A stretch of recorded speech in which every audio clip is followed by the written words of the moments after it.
Welcome to the John and Heidi Show podcast. John and Heidi.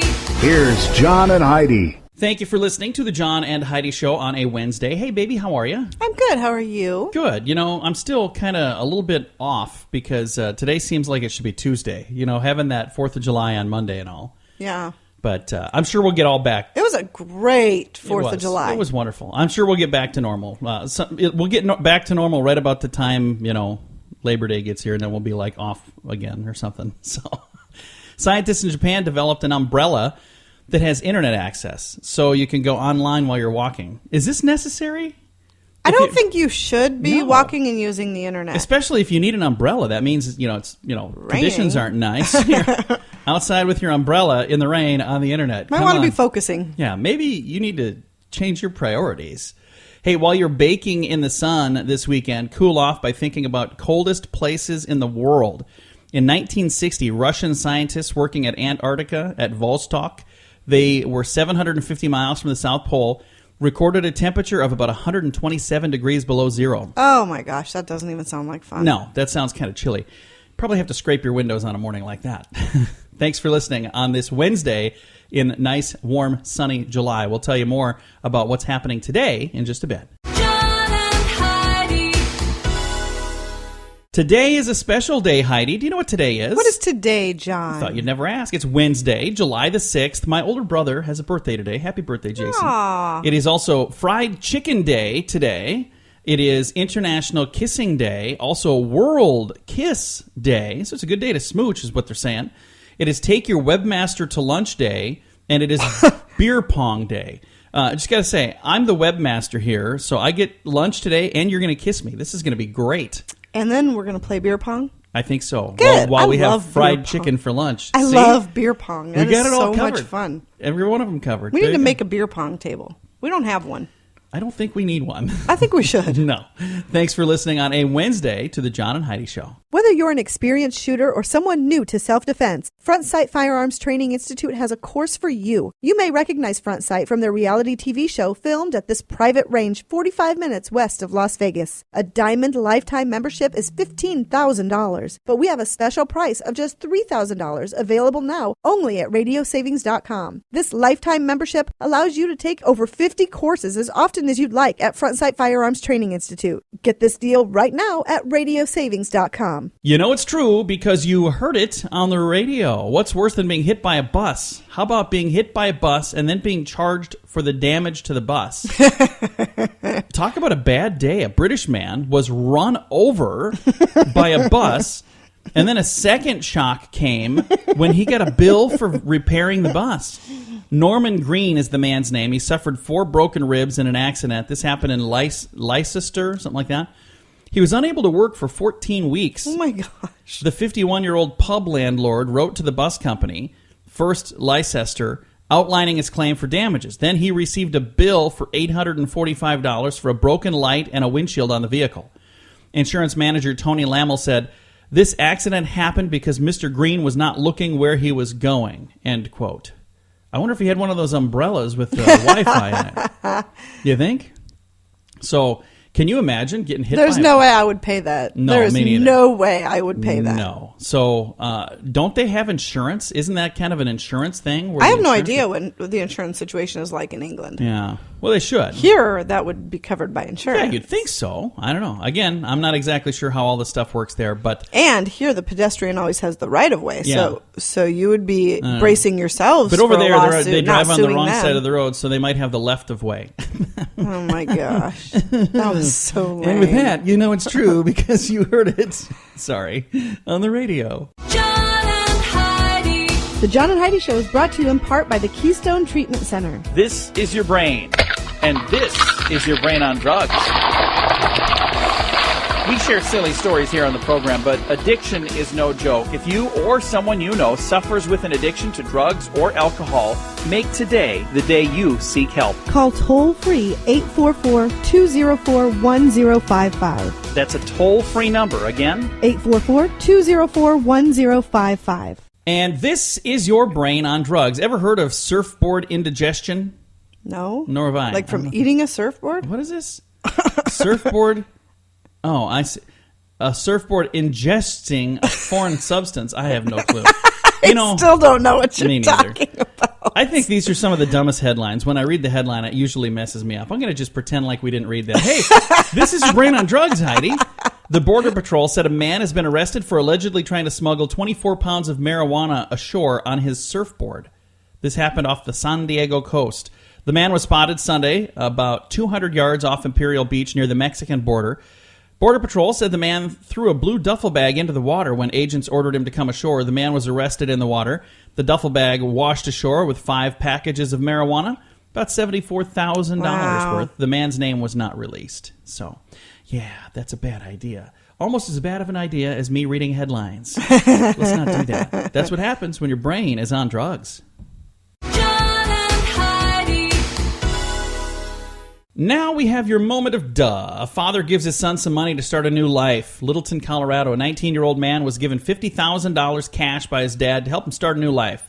Dad could have likely chosen a wiser investment, though. Sonny Boy told police he mistakenly put the money on the roof of his car and drove off. Oh, no. The cash quickly dropped off the roof, and the $100 bills scattered along the street to the delight of passersby who eagerly scooped it all up. Oh, man. Of all the people who benefited from the windfall of cash, only one turned out to be a good Samaritan. They turned $31,000 of the money Holy into cow. police. Yeah, of the $50,000. So they scooped up a lot of cash. They did. $31,000. So that would be 310 $100 bills if my math is correct. Gosh. So that's a lot. This Littleton, Colorado, 19-year-old kid, dad gave him $50,000 cash. Well, first of all, what a bonehead I know. mistake that is. You don't give somebody $50,000 I don't even know this cash. kid, and I wouldn't have given him cash. No. You should know, Dad. You know the kid. Why would you have given him cash? All right, coming up, we have your Scoop of the Day. That's on the way. The Scoop of the Day is brought to you by Wells Blue Bunny. If you want delicious ice cream, be sure to look for the Blue Bunny. Sure to have your favorite flavors. Learn more at bluebunny.com. Now your Scoop of the Day. A study has found that as many as 80% of medical bills contain errors. That's not good. That's a big number. 80%, yeah. So if they can't get the bill right, what makes you think they fixed you right? I understand that's probably 2 different departments. At least I hope it is. North Korea has embarked upon an ambitious program to build a huge skyscraper to show the West that they can get along just fine without them. So, you think that's going to go well? Probably not. Instead of elevators are going to shoot you to the roof on a rocket or something, I have no clue. That guy kind of reminds me of Wile E. Coyote. Yeah, he's a little nuts, He I is think. a little bit. That happened in North Korea, by the way. Chemtrail activists want Marriott hotels to remove wall art. Someone started a Change.org petition to try to get the Marriott hotel chain to remove a certain type of artwork from their rooms. The petition page heading is Boycott Marriott Hotels for their new chemtrail rooms. The art is a large image of a sunny sky with clouds and a couple of chemtrails, the lines left in the sky by passing jets. Believe it or not, some people believe chemtrails are part of a secret government plot to do something. Kill us, I think. You know, I have heard that many times, Yeah. and it doesn't make any sense because the people creating those chemtrails have to come back and live here as well. Well, so that's why they they walk would be around with poisoning gas themselves. masks, Heidi, yeah, of how many course. times do you see a person walk around with a gas All the mask? time. Just the people that know about the chemtrails. Anyway, they're trying to get them boycotted in Marriott hotels. So good luck to you on that, my good friend. A boy uses his allowance to buy books for a local jail. This is cool. A Tennessee boy used his allowance money to buy books for inmates at the local jail. 9-year-old Tyler Fugit told his mom he wanted to give those behind bars in the Montgomery jail something to take their minds off their surroundings. He showed up without warning at the sheriff's office, armed with more than 100 books that he purchased on his own at a local bookstore. How cool is that? That is cool. That could have been saved for our good story of the day. Yeah, that's a nice kid right how did there. I fit that in here with all the knuckleheads? Wonder which one of his relatives is in there. I don't. So, Heidi, maybe none. I hope none. Well, I'm just saying. You how would would find a way to make that fit in this segment, wouldn't you? Back to our scoop of the day. Woman fakes abduction and tells police it was fun. This happened in China. A guy in China called police after his wife went missing. The day after her disappearance, the man received a call from his hysterical wife. She was heard saying, "Let me go. I want to Oh go my back." gosh. And then hung up. Over the next 2 days, the wife dropped clues over the phone that Oh sent my gosh. groups of police searching in nearby towns. Finally, an officer on patrol spotted the wife walking down the street near her home. She appeared collected and calm. She was taken into custody where she told the officers first She decided to stage the abduction over fears her husband didn't care for her. Oh, wow. Once she discovered the police were involved, she let her phone battery die and play along. She told police, it was pretty fun. I hope she gets to go to jail for that or something, because all the man hours put into looking for her. Well, not only that, but can you imagine her poor husband? I know. There's no way I'd be able to stay with you Yeah. if you did something ridiculous like that. Okay, note to self, change plans for this afternoon. Now that you let me know that. I'd be like, You do care he for is me? nuts. It's time to move on. There was a movie. I'll bring where- him a couple of books at prison. There was a movie where a lady pretended to be kidnapped. I can't think of what the movie was called, though. We watched it. It had that guy in it and that lady. Oh, that You know one. the ones? The one with the guy and the lady. Ben Affleck, I think, was the husband. And they had a bunch of stuff in his shed. She put a bunch of stuff in his storage shed. She was framing him for her Oh, yeah, murder. she was framing him for her murder. Yeah. I remember that So now. I don't remember what the movie was, but it was I don't remember the fascinating. movie either, but it was good. It was interesting. It was good. All I know is this young lady here maybe there'll be a movie about her. It was pretty fun. All right, that's going to do it for your Scoop of the Day. John and Heidi. This has been quite an election so far, and we've got a long ways to go. Stay informed at politicalstorm.com. It's a cool site with political news and information on the campaigns, plus a place to chime in and have a say in what you think. If you're into politics, you need to check out politicalstorm.com. Get informed from several different sources all in one place. Listen to podcasts like mine and learn about current election topics, read fun editorials, and engage your brain. It's your country. It's your vote. It's your voice. Politicalstorm.com. That's politicalstorm.com. John and Heidi. Today, we have a special guest. We're going to be visiting with political theorist Dr. Josef Ansorge. He is also the author of a new book called Identify and Sort. We're going to be talking today about how technology is changing elections, what the candidates know about you. And right now, let's say welcome to Dr. Ansorge. How are you, sir? Doing great, John. Thanks for having me on. Well, we're really glad to have you on the program here. Let's talk about your book, Identify and Sort. How long has the book been out, sir? It's just starting to ship now in the U.S., and the proper release date, I believe, is the middle of July for the U.S. version. In the U.K., it came out 3 weeks ago, something like that. I've been working on it since 2007, so Wow. it's taken me a long time to pull the trigger. Well, you know what? That's good. As a reader, I would much rather have a book that's been they took their time to get it all right. So I think that's a good thing. Yeah, no, I think too often we turn out these things very quickly, and for the consumers, it makes much more sense to read somebody and say like, yeah, they dedicated 10 years to this, and you can take it more seriously than a hastily composed tweet. Exactly. So now, how is technology changing elections, and what do the candidates know that we maybe don't know about? So the most important way in which it changes elections is that it permits candidates and campaigns to view the population in a way in which it's never been viewed before. If we simplify it, we could say that previously to win a national election required winning over different groups of people. You could say I'm trying to win over this particular religious group. I'm trying to win over this group of economic interests, right? What they've done is created a much more sophisticated rendition of the entire U.S. population, which at its apex, which means when it's completed and the closest to the election, at least it did under Obama, will include up to 100 different factors, includes marketing information. They'll draw on the kind of background check information, so people will have gone out and run your name against different records, and they'll compose a score of how likely you are to support a particular candidate. So what that does is it reconfigures American society as one that's organized into groups of how likely you are to support a specific candidate. And I think that's a huge difference because, most importantly, you don't know if you're in that group, right? You don't really know whether you're in that group, so you don't know how to organize or to resist or anything like that. And it doesn't seem like a big deal for an election, but I think it's more of a big deal when the same methods are used to determine whether you can fly in an airplane, whether you get to have a house and credit card checks are done. So the pernicious and pervasive way in which technology changes elections is that the candidate can look out and they begin to see a land of individuals where everybody's bowling alone. You don't have to win over the group, right? You have to find a way to win over the individual. That's the first. The second big way in which it changes is it then permits candidates to direct their attentions on these individuals in different ways. What I mean by that is once you've gone through the work of splitting a country in your database into 5 different categories, those are most likely and least likely to support a specific candidate, you can concentrate your resources. So let's say if you know this person is the least likely to support your candidate, you don't want to waste any money going to their house, sending them any literature about your candidate. You don't even want to remind them about the election because they're probably just going to go and vote for the other person. In some ways, it's the same way for the person who's a huge fan, and if you figured out that they are 5 out of 5 for Clinton, for instance, you don't have to spend a huge amount of resources on them either. Now, the ones in the middle, the 3 out of 5, that's where you can really concentrate your resources. So figuring out who are the ones that can be swayed in the middle and then concentrating your resources on those leads to different experiences of the election.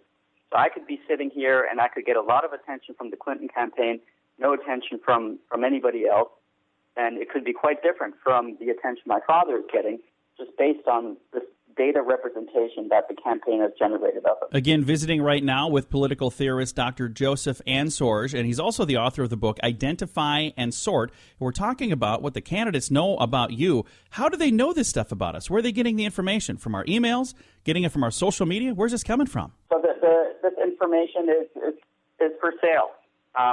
There's entire industries that are dedicated to selling marketing information, right? And there's industries that have grown that service companies to conduct background checks. Oh, yeah. And they've developed very sophisticated databases and have, fields of runners, really, that can go out and check on the status of individuals all over the country. And so that doesn't mean that people have eyes on your specific Facebook feed. It means that there's already such a loss and death of anonymity that you don't have to do anything sketchy to get all this information. Again, Identify and Sort is the book. Dr. Josef Ansorge has been our guest. Dr. Ansorge, thank you again. Thanks, John. Thank you again for listening to the John and Heidi Show. John and Heidi. Do you buy lottery tickets? Maybe you wait till the jackpot is big, then you buy one. I was like that too. Like my odds got better because the jackpot was more. Well, I think I found something that actually will give me a better chance to win. It's called Lotto-licious. I learned about this from Richard Lustig. He literally wrote the book on how to win the lottery, and he should know. He's a 7-time lottery game grand prize winner. Richard plays and endorses Lotto-licious, and I just signed up too. I'd love it if you join Richard and I. You can play Powerball and Mega Millions without even going to the store. Sign up right now at RadioLottopool.com. John and Heidi.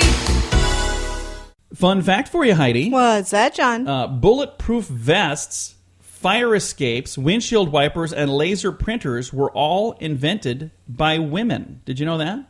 I did not know that. Yeah, bulletproof vests. That's awesome. What was she up to there, I wonder? Just faking her own kidnapping. There you go. Fun fact for you, Heidi. What's that, John? The world's termites outweigh the world's humans 10-1. Ooh. Yeah, so Let's hope they never maybe we should have an uprising. exterminate the termites or something. Fun fact for you, Heidi. What's that, John? Butterflies taste with their feet. I did know that. Yeah, that's kind of weird. Fun fact for you, Heidi. What's that, John? On average, people fear spiders more than they fear death. That is crazy. I'm not afraid of death, but I do not like spiders. There's one I over know, here in and the I corner. can't quit looking at it. She wants me to go kill him. I'm leaving him alone because he's hanging out with us. He's just a fan of the John and Heidi Show, that's all. And our one final fun fact for you, Heidi. What's that, John? Women blink nearly twice as much as men. Really? Yeah. Huh. Quit winking at me, Heidi. All right. Coming up, we got some hot dog etiquette. That's on the way. Thanks for listening to the John and Heidi Show. Whether you're an experienced shooter or someone new to self-defense, Front Sight Firearms Training Institute has a course for you. You may recognize Front Sight from their reality TV show filmed at this private range 45 minutes west of Las Vegas. A Diamond Lifetime membership is $15,000, but we have a special price of just $3,000 available now only at radiosavings.com. This lifetime membership allows you to take over 50 courses as often as you'd like at Front Sight Firearms Training Institute. Get this deal right now at radiosavings.com. I got to tell you, I love hot dogs, but right now I am so sick of hot dogs. I bet you are. How many did you eat at the fireworks? I bet you had a ton. Well, we got to rewind. First of all, on Saturday, we had people at our place here, and we had hot dogs. Which, by the way, we have some awesome neighbors. We do. Really cool neighbors. So, hey, neighbors, if you're listening, hey, you rock. and remember the one neighbor that wasn't here? I talked to them yesterday.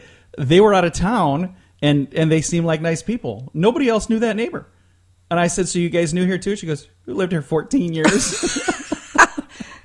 In 14 years, nobody's had time to meet them. So anyway, It's a busy society. we get kind of caught up in We'll things. have to bring people together. 14 years. Yeah, that's great. I thought maybe they just That's moved crazy. in. Anyway, back to the hot dog etiquette.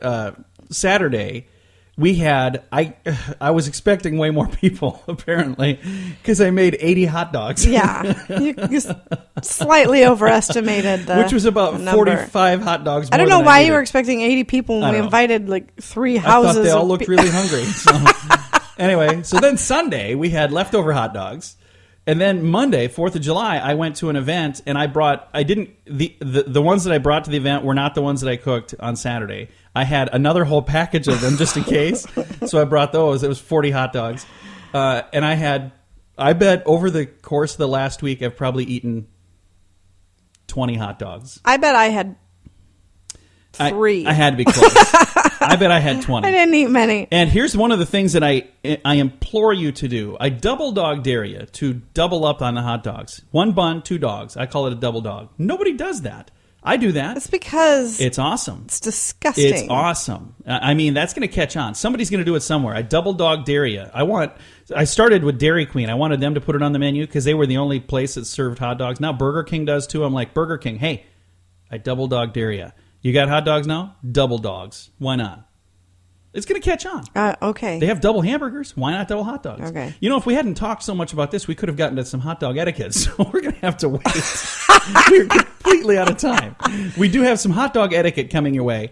We'll do that in a bit. Thanks for listening to the John and Heidi Show. Hey, this is Tim from Hope and Faith Machine Works. Are you having one of these days? How in the world am I going to do that? Or even, If I could just have this, my life would be so much easier. well, this kind of stuff is my specialty. At Hope and Faith Machine Works, we work with anyone who needs something built, fabricated, or just done right. We've done medical, industrial, PLC, and prototype designs. You can reach us at yourhopeourfaith.com. That's yourhopeourfaith.com. Going to talk about hot dog etiquette, and we really will talk about it this time. It says, do not put hot dog toppings between the hot dog and the bun. You always put the hot dog in the bun and then the toppings on top. Agreed. I've done it where I squirt the ketchup and mustard on and then throw the bun in there. Yeah, that's It's just wrong. not the same. Condiments should be applied in the following order. Wet condiments like mustard and chili are applied first, followed by chunky condiments like relish, onion, sauerkraut. Of course. Do serve sesame seed, poppy seed buns and plain buns with hot dogs. Sun-dried tomato buns or basil buns are considered Yuck. better with Frank's.